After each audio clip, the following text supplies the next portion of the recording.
দক্ষিণবঙ্গে আজকাল এরকমই ওয়েদার থাকবে। আর উত্তরবঙ্গতে 23 তারিখ পর্যন্ত আপনার বজ্রবিদ্যুৎ সহ বৃষ্টি, লাইটনিং, ঝোড়ো হাওয়া। এই হচ্ছে আপনার ইন ব্রিফ অ্যান্সার। এটাই হচ্ছে দক্ষিণবঙ্গে কীরকম মানে এরকম যেটা বলেন কীরকম ওয়েদার থাকবে? এই আকাশ মেঘলা, বজ্র মাঝে মাঝে মাঝে আপনার বজ্রবিদ্যুৎ সহ বৃষ্টি, ঝোড়ো হাওয়া। এটা হচ্ছে দক্ষিণবঙ্গের মানে thunderstorm with rain actually and lightning also. Entire দক্ষিণবঙ্গ না, দক্ষিণবঙ্গের বিভিন্ন সব কটা জেলাতেই বিভিন্ন জায়গাতে। আমি যদি বলি পুরুলিয়ার এমন নয় যে পুরুলিয়ার ইচ অ্যান্ড এভরি পয়েন্টে। আমি যদি বলি বাঁকুড়া, ইট ইজ নট, বিভিন্ন জায়গাতে বিক্ষিপ্ত হবে বিভিন্ন জায়গাতে। হ্যাঁ, অ্যাকচুয়ালি আপনাদের আমি একটু বেশি সময় নিচ্ছি এই সময়কার ওয়েদারগুলো বোঝার জন্য। এই সময়কার একটুখানি ওয়েদারের সায়েন্সটা বুঝলে একটু ভালো হয় আর কি। সেটা হচ্ছে এই সময় যে থান্ডারস্টর্মগুলো হয়, থান্ডারস্টর্মগুলোর জন্য আমাদের লো লেভেলেরও কিছু কন্ডিশনের দরকার, অ্যাট দ্য সেম টাইম আপার লেভেলেরও কিছু কন্ডিশন দরকার। আজকে সকালে আমরা যখন আমরা চার্ট দেখলাম, তাতে দেখলাম আপার লেভেলেরও কিছু ফেভারেবল কন্ডিশন আছে। 500 মিলিবারে একটা আপনার উইন্ড ফিল্ডে আমাদের একটা ট্রাফ আছে। সেই ট্রাফটা এমনভাবে লোকেটেড আছে যেটা আমাদের এই এরিয়াতে ওয়েদার ফর্ম করার জন্য খুব ফেভারেবল আর কি। মানে আমরা এটাকে আমাদের ল্যাঙ্গুয়েজ এরকম বলি যে ওই ট্রাফটা থাকার জন্য আমাদের এরিয়াতে, মানে I mean to say South Bengal, এখানে আপনার কনভার্জেন্স যেটাকে বলি আমরা, আমাদের টার্মিনোলজিকে বলে একটা কনভার্জেন্স মানে সব একসাথে এলাকা গেলে কনভার্জেন্স আর কি, মিলিত হয়। তো কনভার্জেন্স এবং very strong convergence of water vapour from বে অফ বেঙ্গল, যেটা খুব দরকার এই সময় থান্ডারস্টর্মের জন্য। One of the most indicator যে এমন এমন অনেক সময় এরকম হয় যেমন সব কটা কন্ডিশন স্যাটিসফাইড কিন্তু লো লেভেলে ময়েশ্চার নেই, থান্ডারস্টর্ম হবে না। এই কদিন আগেই এরকম হয়েছিল।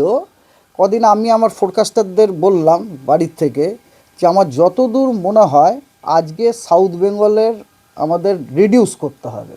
তার কারণটা ছিল যে আমাদের দক্ষিণবঙ্গেতে ময়েশ্চার প্রোভাইড করার জন্য যে সোর্সটা, সেই সোর্সটা বে অফ বেঙ্গলের অনেক সাউথে চলে গেছিলো।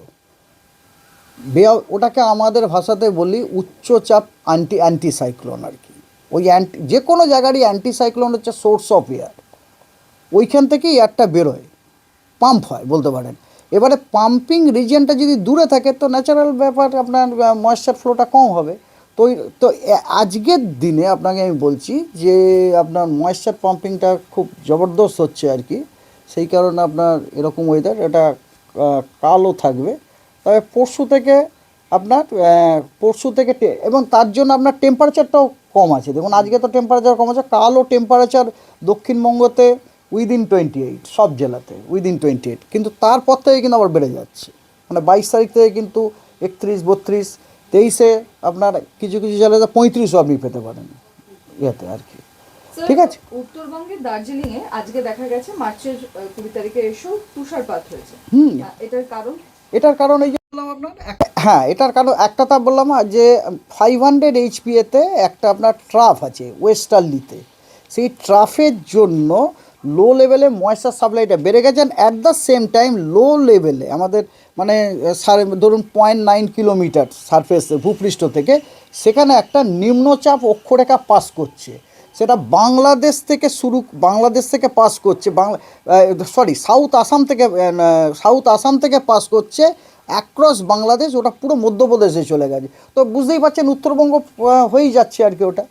এবং তার ফলে যখনই কোনো একটা ট্রাপ থাকে না, ট্রাপের সাউথে আপনার দক্ষিণ দিক থেকে হাওয়াটা যায় আর কি। দক্ষিণ দিক থেকে হাওয়া যায় এই দ্যাট হাওয়া is carrying your water vapour and that trough is helping that trough along with that upper air, যেটা আপনাকে বললাম একটা ট্রাফ 500 এইচপিতে। This two system helps the moist air to lift, creating clouding, rainfall and other stories.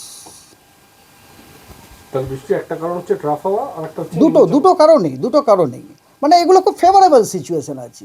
এই সিজনে যে ওয়েদারটা হয় যেটাকে আমরা বলি থান্ডারস্টর্ম কনভেক্টিভ অ্যাক্টিভিটি, তার জন্য বেশ কয়েকটা ফেভারেবল কন্ডিশন আছে।